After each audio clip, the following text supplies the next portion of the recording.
Hey everyone, and welcome to Mindset Monday. It's December 7th, and this is the Game Plan U community. This is the Mindset Monday podcast, which gets into those 6 inches in between your ears, talking about life, talking about, thoughts and mindset and how you approach your day, how you attack your day, but also really talking about those struggles that each of us has and how to overcome them and how to work through them. So I'm so excited to be here and really grateful that I have the guest that I have today. Eric Kussin is an amazing person. We met probably about a month ago, I think, and he was just very gracious to accept coming on the podcast today. He's a former NBA league office senior management professional working with multiple professional sports teams, and had a pivot at a few years back with his mental health, and had to leave all of that and really recreated something for himself that I think is now his life's passion. And he's here to talk to us today, to talk to us about what he's doing with the Same Here Global Network. And so I'm going to let him talk a little bit more about that. So I'm going to bring him up here. Eric, thank you so much for being here today. And thanks for being a guest on the podcast tonight. Thank you for the kind intro about our initial conversation. That make me seem like I'm a nice guy. So I guess I've got a good solid platform to start with right now. I'm pretty sure you are. So given everything that you're doing, I know that you are. So why don't you tell us a little bit about yourself, a little bit about your background, about your history, and kind of how you got to where you are today. Yeah, stop me if I go on too long, just because the story kind of, unfortunately, is a long one, but it's important to tell the details. And so you mentioned working in professional sports and, dream job out of college, working for the NBA league office, and then get to go to work for a number of NBA teams, transfer to a number of NHL teams, get a chance to go to the Stanley Cup final with the Devils in 2012. And that leads to an opportunity in Florida. A new ownership group comes in, purchases the team, and brings in a CEO, a gentleman named Matt Caldwell, who's still there. And then I came in as their CRO, their chief revenue officer. So they kind of blew out the business operations and let us build it from scratch, which in sports is a dream opportunity. And I was, going through the norms of the day-to-day and loving the challenge and getting a chance to build that culture from the bottom up.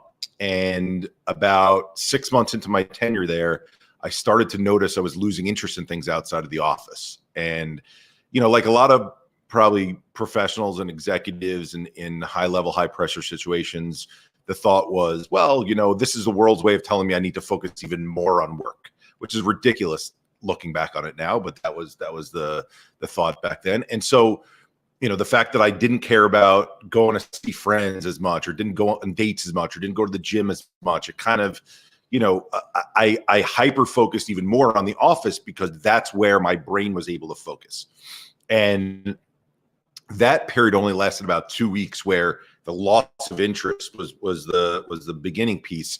And at about the 2-week mark, I woke up one morning and it was like pushing myself out of quicksand to get out of bed. It was like walking in cinder blocks to go over to my closet. I looked in the closet and it felt like a bomb had gone off, even though my clothes were pretty well organized. Point being, I couldn't make sense of things. The world around me wasn't really computing. Got into the office, forced myself in there after definitely not showering that morning and just putting on whatever clothes I could. Looking at the screen, it looked like light brights on the screen. Remember looking at my staff and thinking, it looks like Grand Central Station out there. It doesn't look like I can normalize who's sitting where and which department is which. And these are people that I'm all responsible for at the time. And we had a game that night. And I remember just, kind of grinning and bearing it, almost like drooling. That's the way that I would describe it in my mind, like staring at a screen, like empty brain, trying to avoid people coming into the office, which was not my manner at all normally. And we had prospects that came out to the game, and we would have to give a speech, either myself or Matt, the gentleman that I mentioned before, to the prospects that came in between the first and second period, getting them excited, new ownership group, new players we just drafted, direction that the team's going in, why we're investing in the community. And I had nothing in here to be able to say. And I remember I had to write down on an index card, "Hi, my name is Eric Kussin. I'm the chief revenue officer with the Florida Panthers. It's great to meet you." And then I had nothing to say after that. just nothing was coming to my mind. I actually had to read it off the card, and I passed it off to Matt.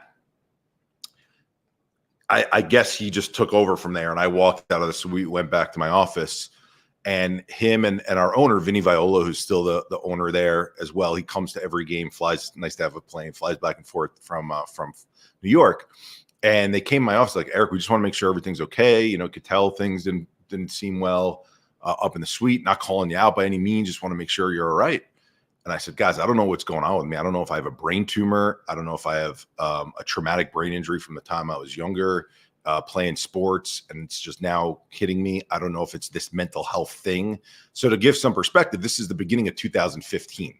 So at the time, no one was talking about mental health. Like, we're not talking about enough right now. If you can imagine 2015, it wasn't a blip on the radar screen, really. You know, you had a couple of people in the sports world who'd kind of come out. Brandon Marshall, Meta World Peace, a little bit. But no one had really addressed it by then. And so remember, my owner was super supportive, military background, West Point grad, looks me in the eye and says, Eric, take as much time as you need, 1 month, 2 months, 3 months, come back, hit the ground running.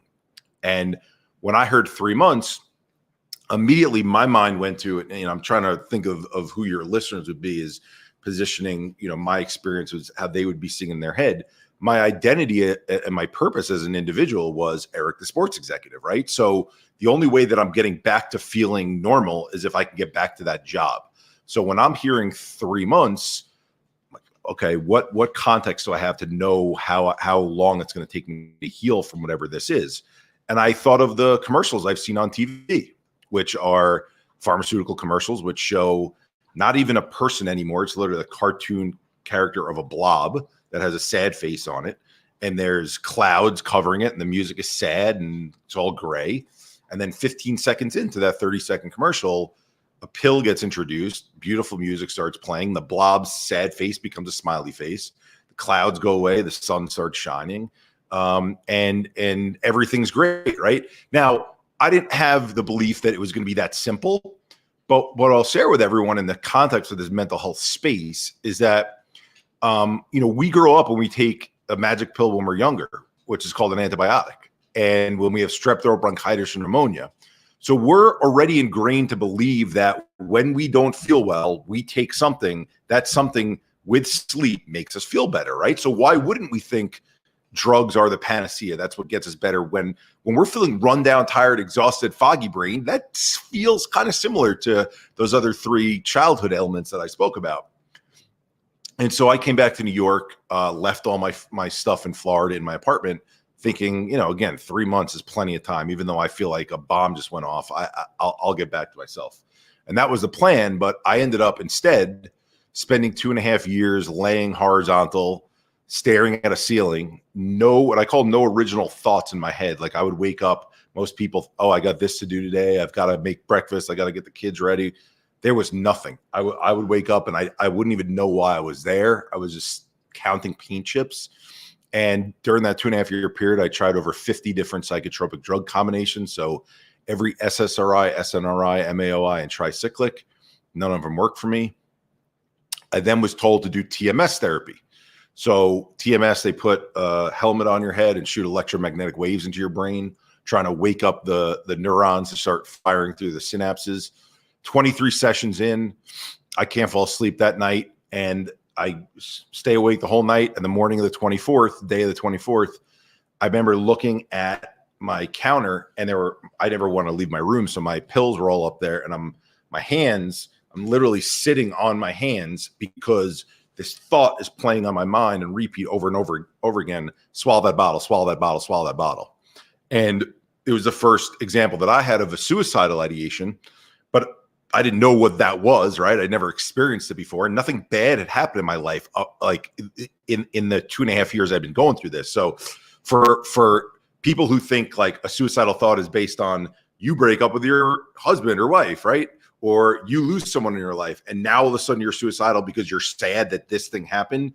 That's not how it works. We'll get back to suicide probably later on in the conversation. But that was just, that experience was enough to scare me into not being able to control my thoughts to go voluntarily into a psych ward, right? A term that most people don't like to use and would never want to associate with their own name.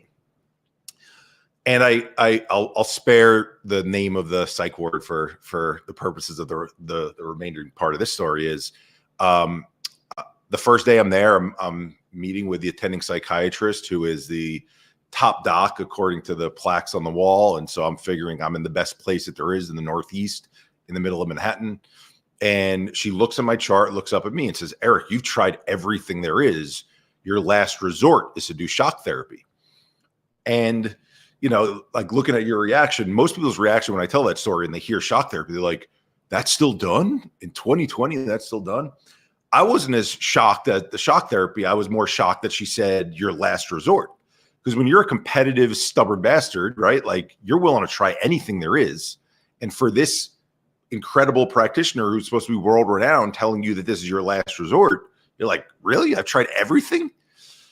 And so without any better, advice, and my parents, certainly this is the first time they had gone through something like this. So we didn't really know where to turn. And so I had 12 sessions of ECT, electroconvulsive therapy, where, if anyone doesn't know what it is, they put electrodes on your brain. They put a oxygen mask over your face, put a blood pressure cuff on your ankle, and they shoot you with propofol, the stuff that Michael Jackson died from. And they put you under general anesthesia.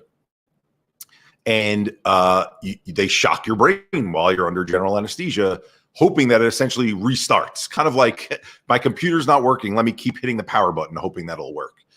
And so, not surprisingly, since that's the way I describe it, I'm skipping a lot of the details of the misery of the shock therapy. If you want, we can go back to that later. Is I leave the hospital after 5 weeks feeling no better than I had the whole 2.5 years prior.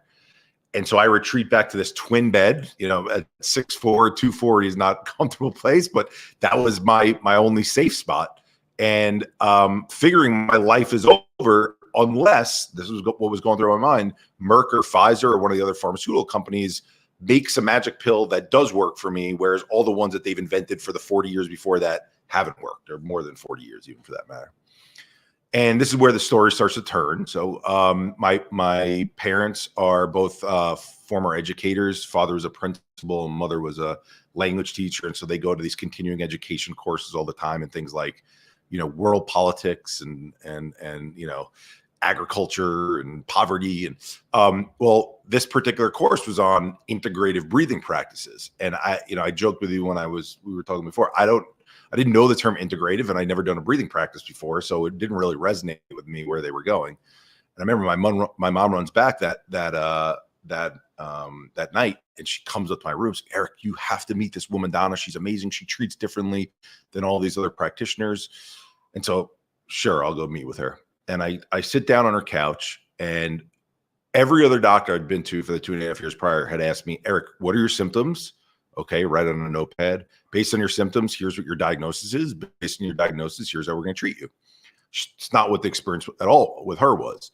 She just goes, "Eric, tell me about your life. Just want to know about you." Right. And not in like a Freudian talk therapy way, not in like a tell me about your relationship with your parents starting at 3 years old. Right. So keep in mind, what I'm about to share, it's the only life I knew.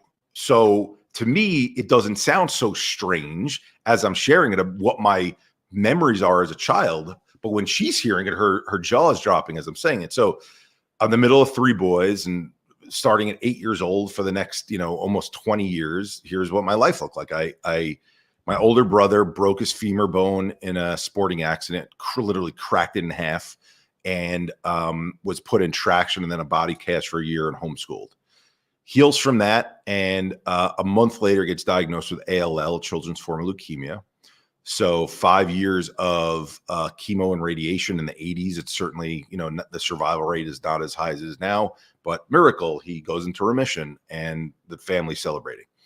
As if there's a cadence to it, a month later, he's in a Jeep Wrangler with his friends, open top, open back, no seatbelts in the back. Car loses control. He flies out of the back of the Jeep, lands on the Meadowbrook Parkway here in New York, cracks his head open, loses partial vision in his eyes, in ICU for a month.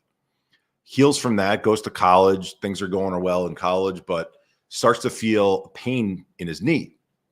And they do all the sports medicine testing, and that comes back normal, but they do blood tests, and the blood tests reveal that his cancer's come back. So now they decide they have to give him a much stronger chemo regimen. And now 10 years later, the drugs are much stronger, so they can do that. They really want to knock it out of his system. But keep in mind, when you're giving much stronger chemo meds to knock the bad cells out of the system, it's also knocking out some of the good cells. It's not as targeted as we'd like. So we switch places. I go up to college. He's going to law school down at Hofstra, and I get a call from my father that he's developed 105 fever, and they're taking him back to the hospital. So I get in the car. I start driving back to Long Island at the time, and his body goes into what's called septic shock. So the chemo treatments were beating him down so much, his body became toxic, and that sends him into a coma. And so I'm coming back and forth from school like every third day. My parents are essentially living at the hospital. The neurologist can't tell us if he's going to have any brain activity if he wakes, right? That's a big if. But again, miracle, 3 months. Like usually like people wake from a coma, it's like a week after, or you hear the movie story of like they have a beard and they've been in for 7 years, right? So 3 months he wakes, miracle again. He's got his full cognitive faculties about him. But they find out that his kidneys have failed from the rigor of the septic shock. He needs to go on dialysis. Then we all get tested to see who's the closest match for kidney donation. My father, his father donates a kidney to him. And I finally feel like I'm in the clear. You mentioned getting the job at the NBA right out of school. That's kind of my, blank slate, get to start new here. And 3 of my close friends pass away in that first year that I grew up with from home, individually, separate events from heart conditions, obviously totally unexpectedly at that age. Incidents like a running on a treadmill and it creating a cardiac situation. And so when I shared that story with this woman, Donna, her reaction to me was, Eric, is there anything else that's happened in your childhood that impacted your mental health that you want to tell me about?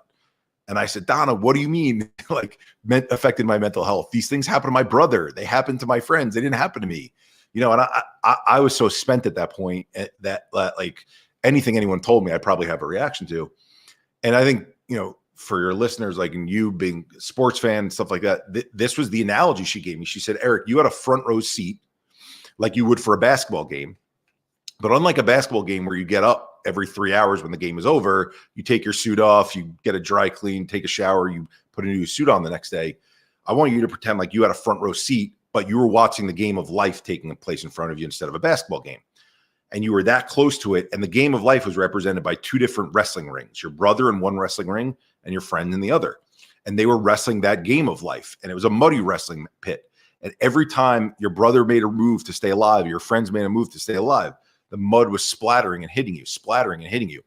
Well, the difference here is you didn't know to get up after 3 hours. So you sat for 20 some odd years watching as this mud continued to hit you, not realizing it was caking up on you. And even though your last major event was in your early 20s and you're coming to me at 35 right now, guess what? When that mud builds up, it gets heavy and eventually your body can't move through it anymore and you fall. And you were so focused and you love sports and working in the industry so much, you didn't even notice the mud was building up, less so than other people do because you're not paying attention to symptoms at all because you're loving the day-to-day. Well, the reason why you fell apart as quickly as you did is because it was building up over a long period of time and you were fighting through it and it just stopped you. So you being a practitioner, right? You'll find this funny. I said to her, Donna, this theory of yours, right? As if like I had the right to say that. Like this is a woman who practices. Like this theory of yours, let me get this straight. So we could watch things happen to other people in our lives. They don't even need to happen to us directly. And that could still impact our mental health. So I said, take my story out of it for a second. The child who watches their parents have fights and go through a divorce. The child who watches one of their parents lose their job and then lose the house. The child who watches 2 of their best friends get into a fight and this strong friendship break up. The child who watches one of their friends get verbally abused by an adult in school. The child who watches another friend get bullied on the schoolyard. The child who watches their friend have a sickness of a loved one or a loss of a loved one. The child who hears about their friend being sexually abused. I was like, the list is a mile long. I just named some of them, but I don't know that there's a person in this world by the age of 10 who hasn't been through one, some, or many of those things I just described. So that would make me think everyone's mental health is impacted at some point. And she kind of just, the way that you're shaking your head right now, she shakes her head at me and she says, Eric, I'm an integrative practitioner. So this is the first time I'm hearing what that term means. She's like, I believe that there's a mind-body connection, and then what we see, our mind and our body experience it together. It lives inside of us. She tells me about the book by Bessel van der Kolk, The Body Keeps Score. And I'm fascinated by this. And so she's like, as much as you're interested in how the brain body works, can we get you healthy first? And then you could focus on that. So she sends me to this weekend breathing course where I learn about the vagus nerve, and I learn about how our body goes through inflammation and our hormones are secreted to the wrong levels, when for a long time we've been living in these modes where expecting the next shoe to drop, right? And by the way, my situation, though it's severe, who hasn't dealt with, right, long-term stress? Someone in my family is sick and I'm wondering what news I'm going to get, right? My child is being bullied at school. I'm wondering when they come home, are they going to be crying? Are they going to have self-harm, right? So this is not an uncommon thing for us to not breathe properly and for our biology to change because we're not breathing properly, right? So promise kind of land the plane soon. So I, but I, the detail is important because I want people to know, why we built what we built. So I do this breathing practice, and 30 days after learning the breathing practice, they make me have an accountability partner. I keep doing it. And I wake up one morning and it's like Christmas morning when I look at the TV and I want to turn the TV on, and I looked at the kitchen and wanted scrambled eggs for breakfast. And that was like the greatest feeling in the world, right? And it's something that I hadn't felt in so long, desire for something. And so feeling better, I decide I'm going to write my story and share it. And again, back to like no one really talking about it. Now this is the middle of 2017. Still haven't had Kevin Love share. Still haven't had DeMar DeRozan share. So in the sports world, I had no template to go on. So I just write it in a Word document and put it on LinkedIn at a time when there were no character limits on LinkedIn because people weren't posting as much. And I didn't know about video content and all that stuff. So 3 days go by. It's read over 150,000 times. And I have over 400 calls that come in from as far as China. And probably the biggest impetus for me and the epiphany for deciding I needed to start something was these calls that came in, calling these 400 people back. And I remember checking off on the spreadsheet, about 250 of them. No one was mentioning the disorder label. No one was saying, Eric, I have PTSD or I have bipolar. It looks different than PTSD this way, which by the way, my diagnosis was PTSD. They were saying, Eric, I lost a child to SIDS 5 years ago and I've never been the same. Or I broke up with my college boyfriend of 4 years. And even though I'm happily married now and have 2 beautiful kids and a white picket fence, I still have this pit in my stomach from that day I made that decision to break up with my college boyfriend, and it's never gone away. And I'm not a therapist, right? So the only thing going through my mind is, whoa, like this range of things that we go through as humans, it runs the gamut of decisions that we've made that we obsess over to traumatic events that we live through. But wow, what ties us together as humans is not this thing called depression, anxiety, PTSD. What ties us together is that we all face challenging life events. And those challenging life events, while they're unique to each of us, there's similarities in that uniqueness. Why doesn't our society understand that it's all of us and we're all facing difficult life challenges? And so I went to all these nonprofit websites. I was going to, this is where I'm saying I was going to end it. I was going to go back to work in sports, and I was just going to give my sports contacts to whatever organization out there was talking about this in the right way. And I look at these websites for the largest nonprofits in our country, and I see 3 things that are moving the conversation away from at least how I felt as a marketer we needed to discuss this. Those 3 things were, one, the concept that 1 in 5 people are mentally ill was the top of every single website, which, okay, 20% is a lot of people. But what's bigger than 20% is 80%. And what are we telling the other 80% that are in that group? We're telling them they're healthy, fine, normal, okay, nothing to see here. Imagine we did that with physical health. So don't worry about, Denise sitting on the couch, eating nachos, watching TV, being sedentary. If you develop this thing called heart disease or diabetes when you're 40, 50, 60 years old, then come and see us. We've got a pill for that. That's essentially what we're doing with mental health, right? Second thing was they all were campaigns that were mirror images of each other. So stop, stomp, erase, break the stigma, right? So an action word followed by stigma. If we're protective as an organization of the 1 in 5, and we're saying stop the stigma, it might sound like a rallying cry to our group, but it's pointing the fingers at that other 80%, saying you're the reason why this group is being stigmatized. That doesn't bring people together. That separates us into two further groups. And then the final piece was the way that celebrity stories were being shared. It was, Britney Spears has depression. She shaves her head. Lindsay Lohan has anxiety. She dresses like a hot mess and puts her fake eyelashes where her eyebrows should be. Charlie Sheen has addiction. He looks like a skeleton when he leaves his house in the morning.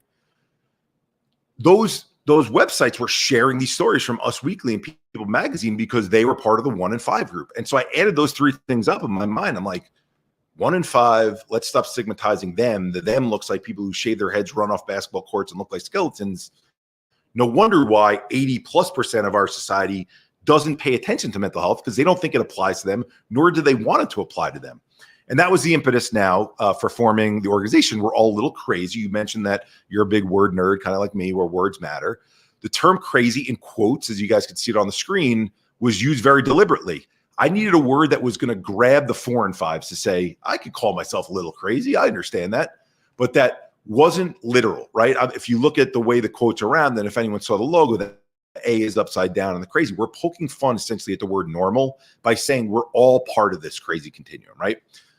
Got some pushback from the 1 and 5s, which we could also get it to, but I needed a way to engage the 4 and 5s so that we could talk about it as a 5 and 5 topic, all of us together.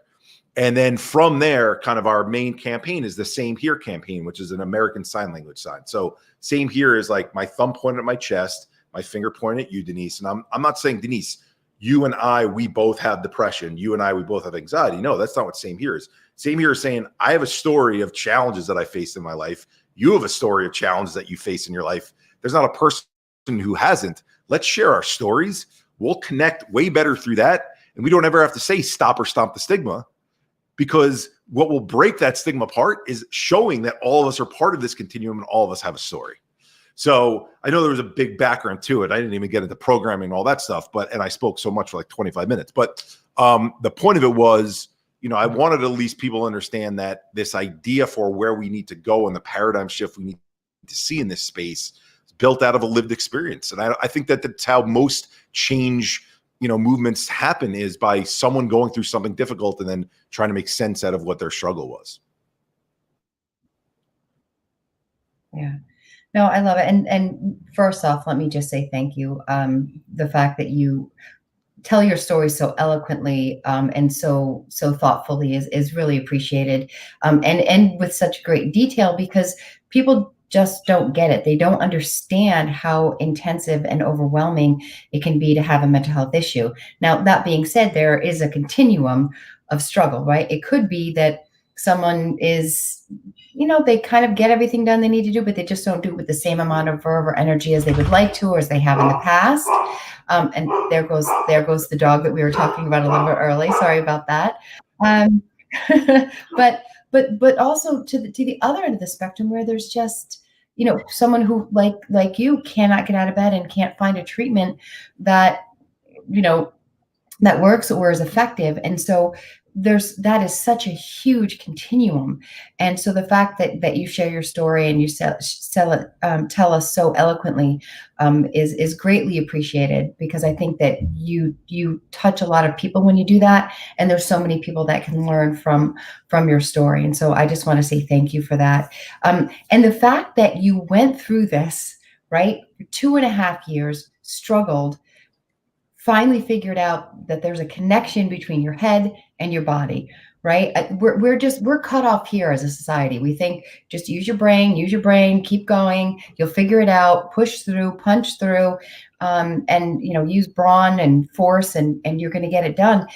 And that's not reality. It's just not. And there's consequences as you were saying that, Denise, I was going to say one of the reasons I believe why mental health complications are so difficult to improve and get out of is because when we have something wrong with us, we break a leg or we tear a ligament in our knee, we cerebrally think through the way that we're going to get better.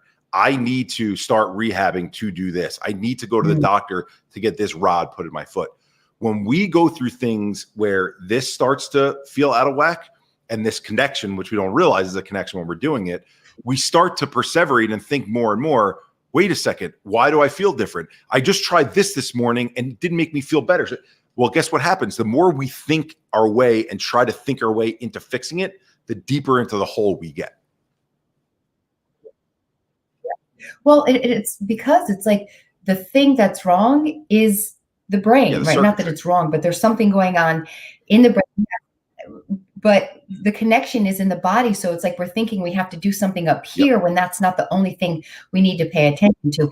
And a lot of those neurotransmitters and, norepinephrine and serotonin, those things get off kilter when mental health issues are in play. And so it's kind of like hopping on the ankle that's broken to try to fix it. You have to have support, you have to get help, and you have to think about your entire body and what's going to be helpful in that respect in order to fix it. And you can't just talk your way out of it or, just push your way through it. So I just think it's such an important thing to pay attention to. But I want to talk about the Same Here Global network and what you have actually created, because, and anyone can go to the Same Here Global website. Please check it out.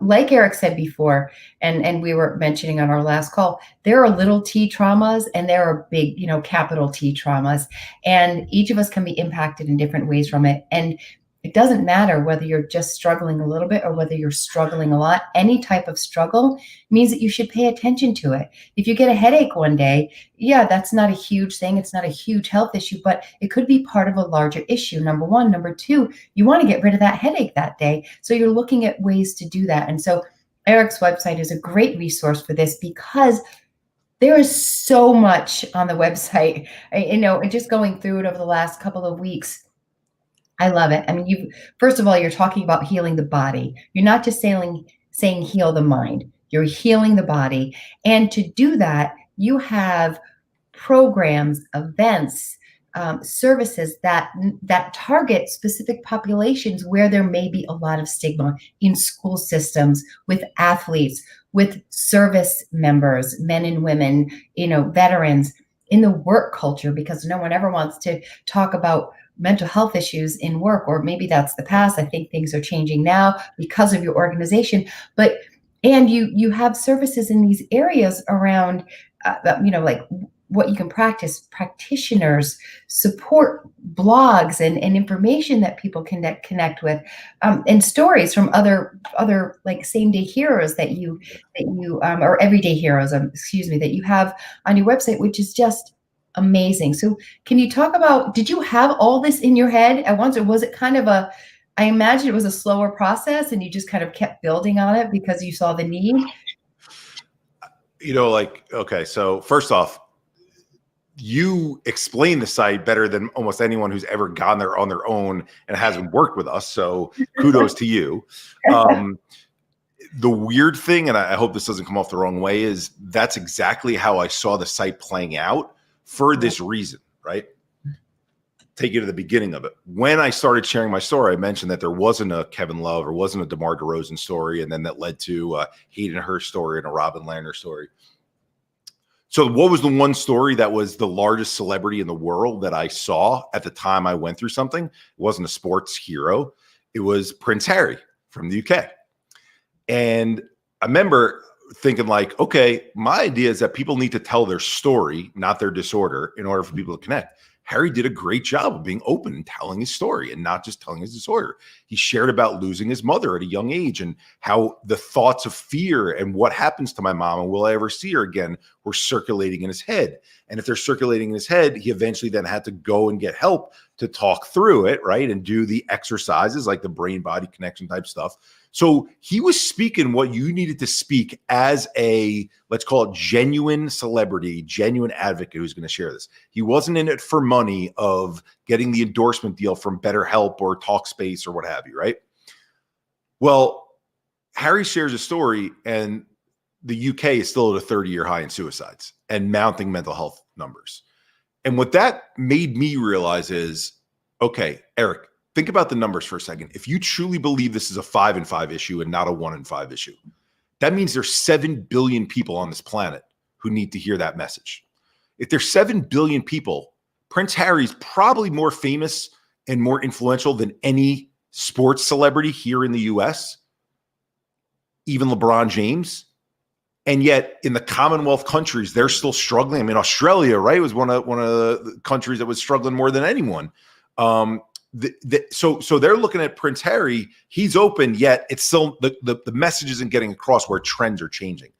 And so when you ask me, did I see that vision? The vision was we need to get people and actually, if you want to test me on this, our opening video on our Facebook page is people from around the world in 2007 making this sign, but all different ages, all different parts of the world, Israel, right, to Canada, to Hawaii. And the point of it was to show whether you're a celebrity, an athlete, an everyday person, an executive, a CEO, a doctor, a lawyer, person living on the street, right? Let's be honest about it. All of these people, what they have in common is they've all been through challenging life experiences. Now, the CEO might be the last person willing to admit it. And until a couple of years ago, the athlete was the last person willing to admit it. But the vision was, if we could find people with large platforms, the athletes, the celebrities of the world, who are willing to share same here, that is permission giving to all these other people to share same here. Now, back to that concept of it not being stomp the stigma 1 in 5 versus 4 in 5. Wow, that will speak volumes of having people on their own telling those stories and the exponential nature of that. Okay, Eric, but that's not enough. You need practitioners and doctors who are also saying same here, because guess what? They're humans too. And so it can't just be, here's the messed up people and here's the people who fix them. Okay, they're different parts of the website. No, it had to be everyone working together. And so, that was where we came up with the concept of, you kind of pointed it out with programmatically some of the stuff we do, but this concept of STAR exercise, right? So we have a gym for the body, and we take it for granted that right now you can go and walk a mile, one direction or other. And there's always, you see my Peloton behind me. There's always a Peloton, an elliptical, a treadmill, boxing, kickboxing, swimming, universal, free weights. There's all these different options for us to do the same exact thing, by the way, which is to get in the best shape we can, right? It's a little bit different variations of why we work out. Some of it's a little bit for vanity purposes. Some of it is because we want to have better heart health. Some of it is because we want to cut up and look better in our clothes. Okay. But when it comes to mental health, what do people have? What's their gym for the brain? And you ask people and they're like, Headspace, Calm, maybe yoga if they, but even when I say yoga, they're like, isn't that physical health? I see people in tight clothes and they look attractive and I see them sweating and working out. Yeah. So I assume it's a workout.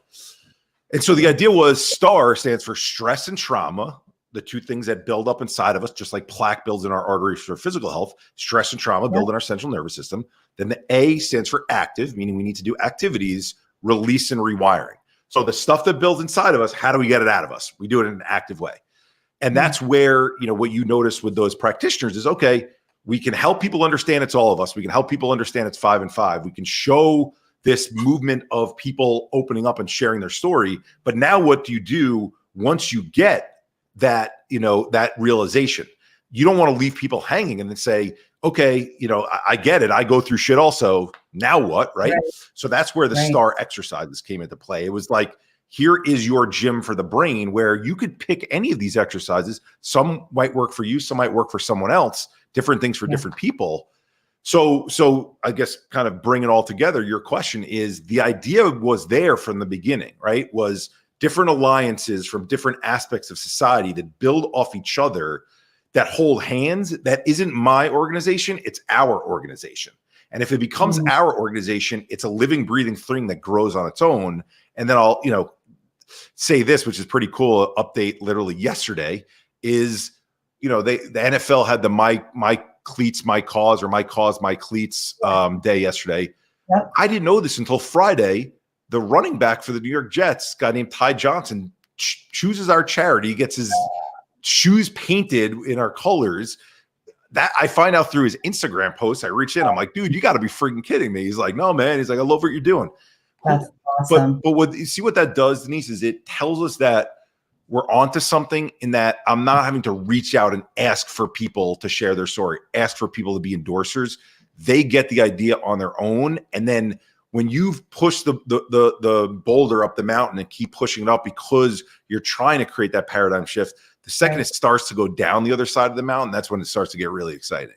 Yeah, and I love that. I mean, the fact that your website is so comprehensive is amazing, and so there's something for everyone, right? You can go on there, and literally, depending on what it is you're looking for, whether it's a small workshop in a school setting, or to do a corporate event, or if you're just an athlete looking for support or some specific exercises you just want to hear and feel like you're connected with other people who are going through the same thing as you, you can find it on your website, which I love and I think is so important because and the piece of this that I think is so important is the fact that you have a school program.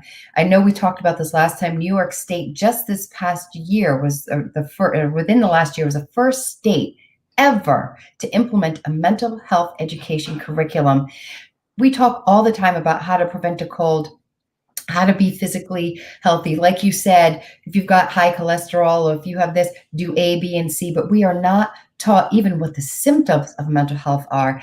And the earlier you do it, the better. The earlier you can, because people know, oh, I'm getting a cold because I'm getting stuffy. I have a sore throat. They know what it is. If we didn't learn that, people all the time would think, oh, what's happening here? I don't know how to take care of it. I don't know how to do it. So we to have this mental health education in our school systems is, in my opinion, one of the most important things that we can do because, and you alluded to this before, I think sometimes people don't even know that they have a mental illness and they just think they're grouchy or they're just a tough person. This is just who I am. And they're not even aware, that CEO that doesn't want to talk about it may not even think that he or she has a mental health issue because they're just pushing through. They're, being just unaware, but also Yeah. just maybe they're a little bit, they just think, oh, I'm just a, challenging person. This is just me as a leader. So I think having education in the school system so people are learning from a very young age what this is about. This is not something to be embarrassed about. This is something you can ask for help for. Here are the resources. Here's what you can do for yourself.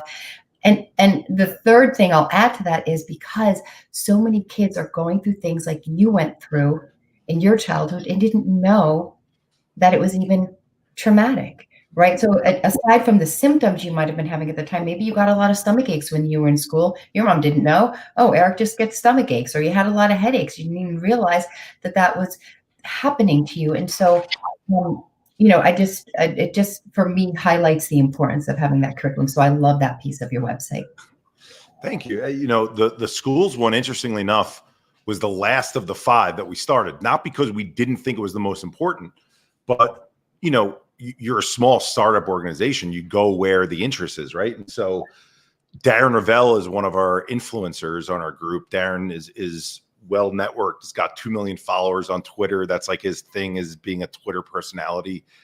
That's his, I'll let him kind of do that thing. And so colleges were reaching out. And so we did a college tour of 15 of the largest college campuses in the country, from USC to Michigan to Cornell to Indiana. And what we were seeing was kids, I maybe shouldn't call them that, but I guess when you're a little bit older, you can say that, but 18 to 22-year-olds not looking at their phones for 2 hours that we're in there and paying attention and like gasping at things and, actually making eye contact and asking questions at the end. And it didn't matter if it was a room of 200 people or a room of 1,500 people. There was vulnerability created in the room, and that vulnerability created the safe space where they were willing to share, even though their peers were in the room. And that was the amazing thing. So then back to your point about how important schools are. So I think I gave you the date. It was July 11th of 2018. So it really was only a year, only because COVID has killed a year, right? In a way, of the school year was when New York State required the mental health education, being the first state to do so. And so we had, as an organization, have been presenting to this group here in Long Island that's called BOCES. BOCES is kind of like the state wing of the schools that helps fund a lot of the programs. And we ended up creating them, and the alliteration is easy, but the St. Pure Schools program, right?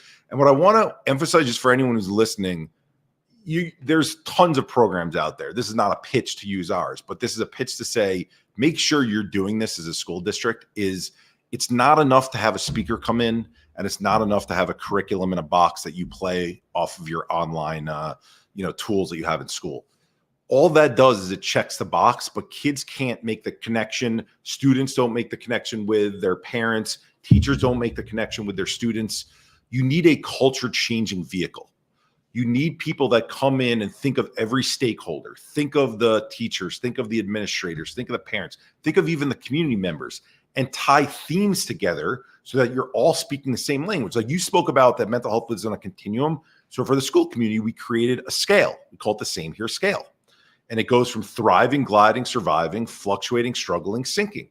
Now, back to your point that we all live at different places in severity. The severity doesn't have to be, I'm mentally ill and I'm mentally healthy. No, you could be struggling, you could be sinking, and you might have traditional mental illness, but you're going through a tough time. You could have mental illness and you're sitting in the sinking, struggling case, but I know plenty of people who have bipolar and would be considered, per the DSM-5, mentally ill, but they're taking their medications, they're doing other activities, and they probably find themselves in the gliding area and they're doing okay, right? So this concept of I'm either, and think about what happens to us in schools when we grew up, right? It was like, Denise is the bad kid. She has to go to the guidance counselor, right? That's what we thought. It was like, you're the bad kid or you're the good kid. It was, binary topic. This takes that away and says, let's change the culture. Everybody goes through things. We all fluctuate up and down.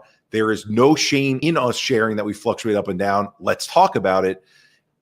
Last piece on the schools is one of the best lines I heard was from a superintendent we work with. He said, Eric, when folks like you come in and we do programming, so we get pushback from the teachers because sometimes they'll say, oh, we already have so much on our plate. How much more can we put on our plate?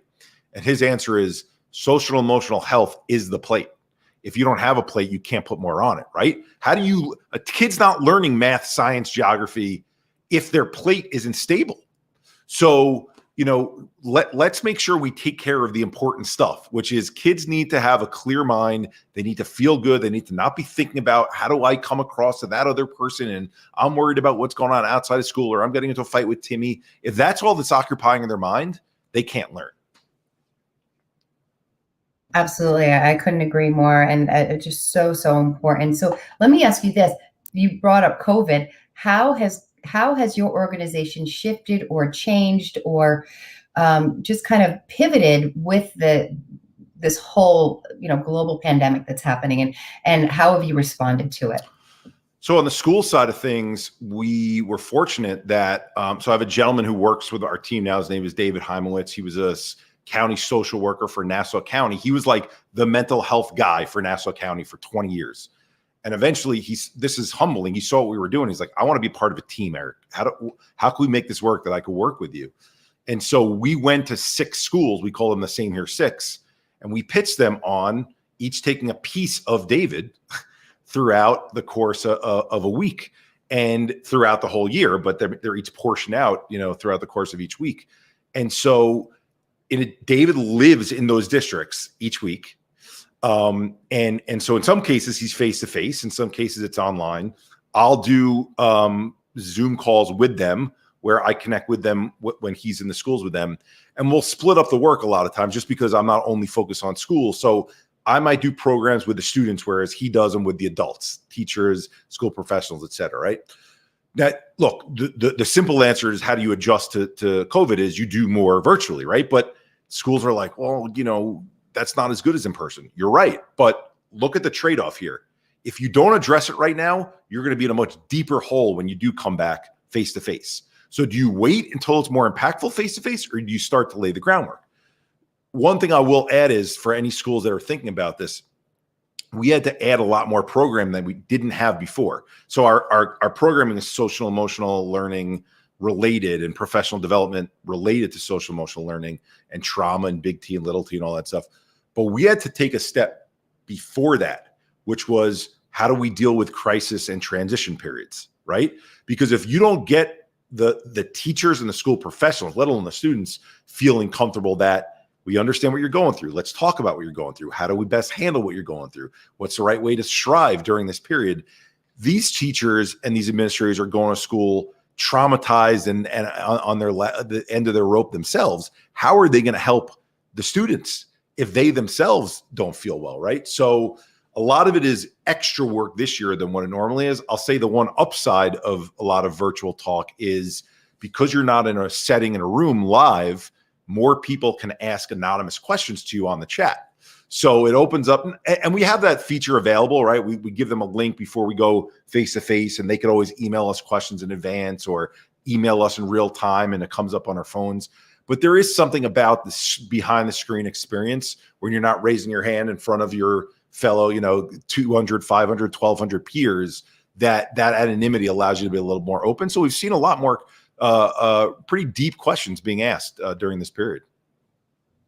That's awesome. And I think everyone's had to pivot during this, obviously during this pandemic, and out of necessity. And so I'm glad that you were able to stay connected with the schools. And you're right. I think that teachers need this just as much as the students. I know we focus on the students, but if the teachers can't or don't feel supported, or they feel like they can't keep their head above the water, then they're not going to be effective in the classroom, whether it's in person or online. So that's any time, right? That's not even during COVID. And that was a hard lesson we had to learn, because I mentioned that schools, we came after colleges.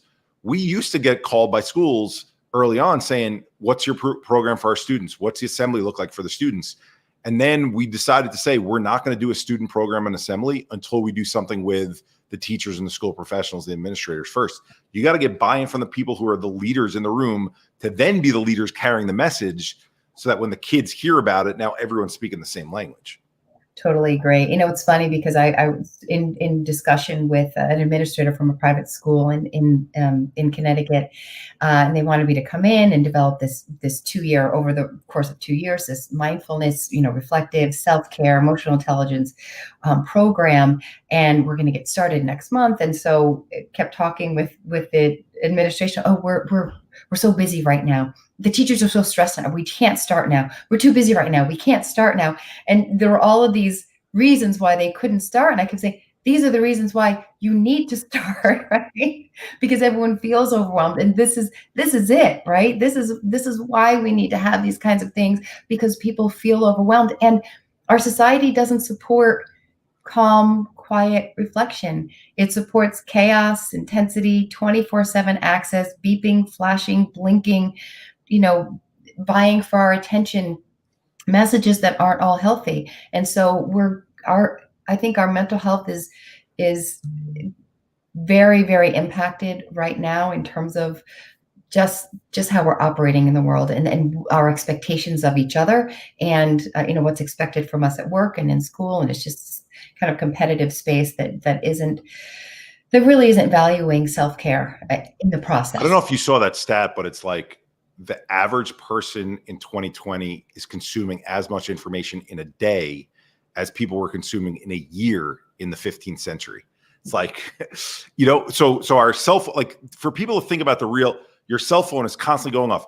Email, a text message, instant messenger, from Facebook, instant messenger from Instagram, kids calling, right? Crazy deadline at work, right? Compare that not even to the 15th century, compare that to the 1990s, where you had a dial up to AOL, people who kind of figured out how to use it. You had 3 emails to read, you've got mail, right? Like, of those 3, and you got back to those people. Right now, the consumption, and what that does is our system is based on energy, the mitochondria that makes the energy from the food and the air that we breathe. So if we're using up all that energy by using the somatic nervous system over and over and over again, well, when we go to bed at night, we have no energy left for rest and digest and recharge. Mm-hmm. So to your point of why are we seeing all these numbers the way that we're seeing them because our brains they can't adjust as quickly to how the technology has adjusted. Yeah. So this influx of overload of information, we're using up all that we have, and we're waking up the next day more exhausted than we were when we fell asleep. It's not a good recipe. Yeah, certainly not. And without any tools to combat it, or any attention or focus on the well-being of people and brain and body connection. So I totally agree. And when you think about it, or let me ask you this, what has been the response since you've started the organization? What are you hearing from people who are utilizing your website, who have gone to your workshops? how do you see things changing now as a result of the Same Here Global organization? We're all a little You know, crazy. so I always use sports analogies because it's what I grew up knowing. And so you used to ask, like, why is Michael Jordan not the best coach or general manager? Why is Magic Johnson not the best coach? Obviously, there's a couple of exceptions where a very good player also ended up becoming a very good coach. But I believe the reason is they saw the court so clearly that it just came naturally to them, right? Mm-hmm. Once they figured it all out. It's hard for them to go back to that place to remember what it was like before I saw a play, before it develops, before I saw that this seam opens up, right? And so what I'm noticing is, as I share my story, like I did with you, and I'm sharing philosophically how we think there needs to be a paradigm shift, I see the light bulbs go off in the people's eyes who get it. And they're like, that's it, right? And so we're capturing those people. But the challenge for those of us in the organization who speak about it every day, we see that clear path. You were asking, like, was the website going to look like that before we ended up, developing to this point? Yes, that path was always there. But if you think of it almost like a forest from a 30,000 foot view, we had to plant a lot of Same Here trees that weren't connected to one another, so that eventually from 30,000 feet, you could see a Same Here forest, which is everyone's holding hands, understanding one another. So I've seen the change in terms of people who get it, right? And what's probably most rewarding is when schools, when offices, when colleges require attendance, and that people come in and they're like, another mental health presentation, right? And then you hit them with, I got my brain shocked 15 times. Hold on, right? Yeah. You can hook people in with your story, and then you start to play with their intelligence in a way to be like, I'm going to challenge you here. Why don't you think about this the way that I'm describing it? And so it's not everyone in the room, right? Let's say it's 30% of the room. Well, that 30% is 20% more than who were getting it before, right? And so you start to see their wheels turn, and now all of a sudden they want to jump on board and do stuff with you too, right? They're like saying, can I share my story? Can we build a club here at school? I really like this message. We've gotten calls from people being like, I just like the logo. Am I allowed to just cut the logo out and put a sticker on my computer or my knapsack? Like, that's the type of kind of buy into a concept that we're trying to create. It's a lifestyle, right? And so that's what I've seen, which has been the most rewarding, is that lifestyle type of change. But it's look, people are like, Eric, don't you think we're in such a better place right now? And my reaction, I was like, not really yet, because if the underlying foundation is still 1 in 5 in disorder, well, if we have a celebrity that comes out and shares their story and everyone's cheering, more and more people are sharing.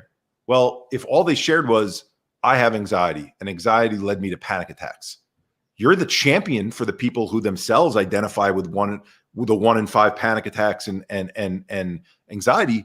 But we're further reinforcing to the other 4 in 5 that this isn't a topic for you. Right. So we're still fighting that uphill battle to get people to shift away from the way that we've seen things before. Don't assume just because there's more talk, that more talk necessarily means that things are getting better. Yeah. No, it's so very important. And so I want to ask you this. We're kind of nearing the end. I've got a couple of questions for you here. What would you say to a CEO of a company right now, or a founder, someone watching right now? What would you say to them in terms of how to embrace mental health issues and how to incorporate it into their company if they're a little bit tentative about it, or if they're unsure about what that's going to look like in their culture, or whether people will receive it well? What advice would you give them? I've turned down work from corporate offices unless they agree to this, which is, if they're going to pass it off to their HR department and say they're going to run it, that's your contact, and the CEO and the C-suite folks are not involved, there's no point in working with that organization. And that's nothing against the HR folks. I want the HR folks involved. I don't even mind if the HR folks take the leadership role. But when the employees don't see the CEO sitting there going through the presentation and then being vulnerable themselves, and when I do sessions with CEOs separately, I talk about the difference between talking about something personal versus talking about something private. You don't need to talk about something private, but you do owe it to your staff to talk about something personal. Because guess what? The person who's the account executive, who's looking at you as the CEO or the CMO or the CRO, they're saying, my path getting there is to do what they're doing.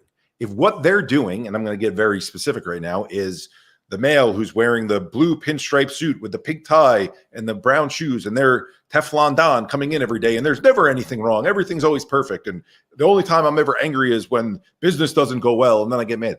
You're not being a human being. You're not allowing your staff to be a human being. Psychological safety, and there's many studies of this, is the number one determinant of team success. Obviously, there's different ways to measure team success, right? So it's a little bit, the soft sciences. But leaders have to understand, don't even begin to invest in this unless you yourself are going to take it seriously. And I have plenty of examples, if they want, of CEOs starting off the presentations with me and where I didn't even know they were going to do it. We're in front of their entire employee base and they go, I lost my cousin 2 years ago, and I haven't shared this, but I would have to leave the office early 3 days a week for that first month afterwards, where you guys thought I was going to meetings because of how much in pain I was, right? Like, talk about something that's going to capture everyone's attention. By the way, that's not private. That's not something that's so private that needs to be, you're sharing that you're a human being, but that allows everyone else to take a deep breath and say, wow, okay, I can get to that CEO spot by still being a human being myself and being open about my stuff. Great.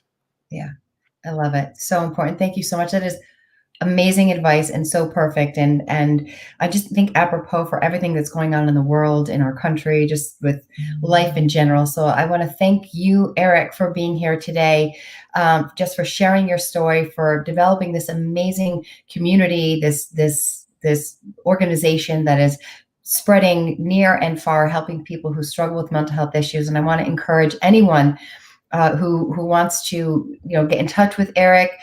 This is how they can contact you on Twitter, Facebook, and Instagram. This is your handle. Reach out to him if you have questions. If you want to learn more, go to the Same Here Global organization website, samehereglobal.org. Again, thank you so much, Eric, for being here. I greatly appreciate it. Again, this is Mindset Monday. I'm Denise, Zack. If you want to get more information from me about the podcast, if you want to be on the podcast, if you have a story to share, I'd love to hear from you. You can reach me at denise@gameplanu.org.